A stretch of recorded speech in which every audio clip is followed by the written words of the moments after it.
Good afternoon, everyone. We are very happy that we have James here from Sibanye Stillwater. It's a company based in South Africa.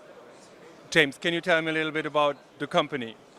Yeah, we are essentially a precious metals company, developed quite fast in the last couple of years. Started off as a South African-based gold company only, and we've grown in the last 3 years to become the biggest PGM, which is platinum group metals producer in the world. We listed on the New York Stock Exchange and in the Joburg Stock Exchange in South Africa, and we've got a market cap of about $5 billion. Very liquid stock.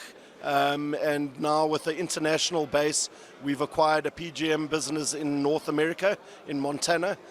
So about a 50-50 North America to South Africa revenue split. So quite a diversified business. How high are your revenues if we come already to the financial?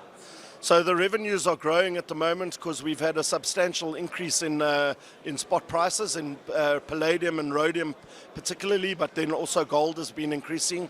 So I can talk a bit about earnings. Our last quarter we generated about $377 million of adjusted EBITDA. So on an annualized basis, about $1.5 billion of EBITDA effectively. What are your next milestones? Next milestones, we're currently in wage negotiations with one of our unions at our platinum operations.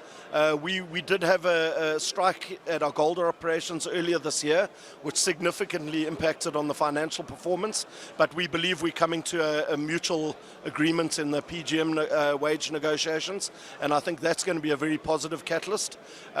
We are also relatively, or perceived as having a relatively high debt.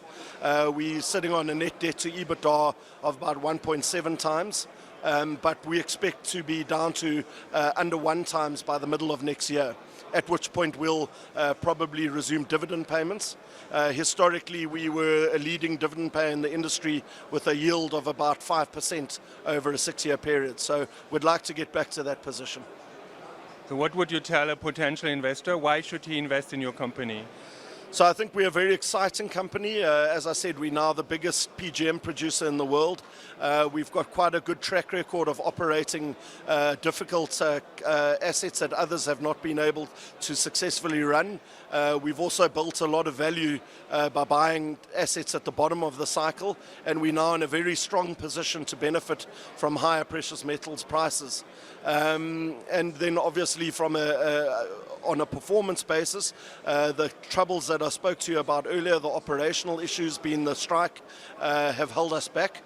So we've underperformed our peers for the last 18 months, but we believe we have now got a significant opportunity to re-rate close to our peers, which would mean a substantial upside in the share price. Thank you very much for the interview and all the best for the future. Thank you. Thank you.